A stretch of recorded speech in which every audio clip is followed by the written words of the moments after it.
Hoje nós vamos falar deste carrinho aqui, ó. Carrinho porque ele é bonitinho, charmoso e tal. Olha aqui, ó. Tá aqui. É o Fiat 147.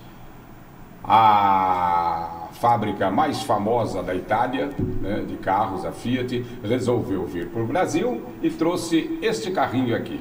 O Fiat 147, que fez um sucesso tremendo no Brasil. Eu trouxe o irmãozinho dele, só para ele não ficar chorando lá na coleção, eu trouxe ele também, que é a picape, né? Essa aqui é a picape, que é o Fiat cortado aqui, que também é muito bonitinho.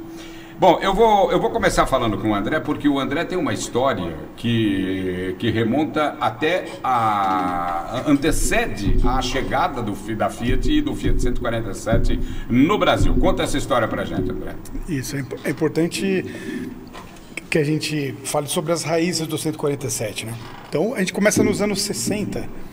Alex Ignoes, que projetou o Mini Cooper, o Mini Cooper. Na Itália, a Fiat tinha o Fiat 600 e o 500, ambos com motor traseiro e de baixa potência, né? E o Mini veio com um motor muito mais potente, um carro com espaço interno razoável, né? Até uma pessoa mais alta consegue entrar dentro dele. Então ele criou um conceito do motor dianteiro transversal, com câmbio acoplado, e a Fiat não tinha nenhum carro desse tipo em produção. E, paralelamente, existia a fábrica italiana chamada Auto Bianchi. Então, ele tinha um modelo lá, que tinha um farol redondinho também, do mesmo padrão do Mini Cooper. A Fiat comprou o Auto Bianchi nesse interim.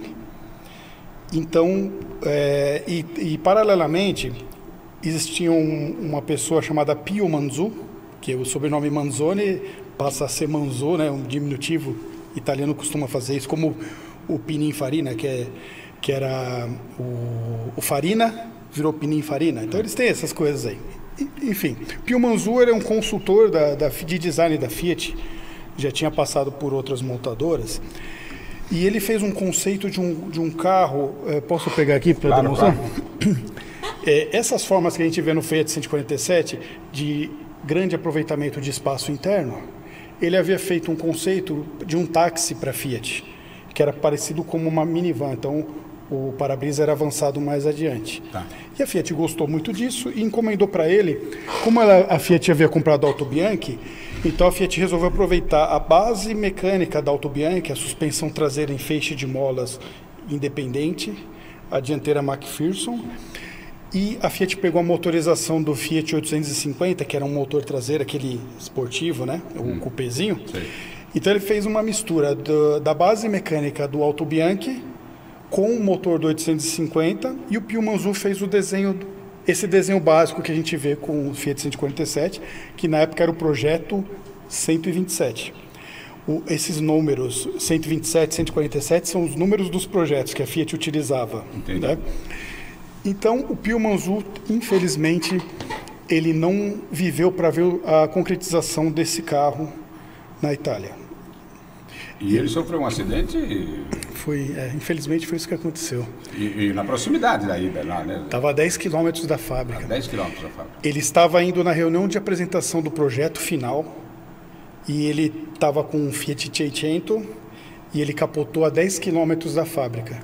Infelizmente ele não resistiu aos ferimentos e acabou não participando dessa reunião, e a Fiat acabou fazendo o carro de forma póstuma, após ele ter falecido. Ele tem umas coisas que são interessantes, porque ele é um carro popular, né? Sim. Ele é um carro popular, mas ele é um carro que veio com tecnologia embarcada, uma tecnologia diferente, interessante. Primeiro que é o primeiro carro de motor transversal, né? Exatamente.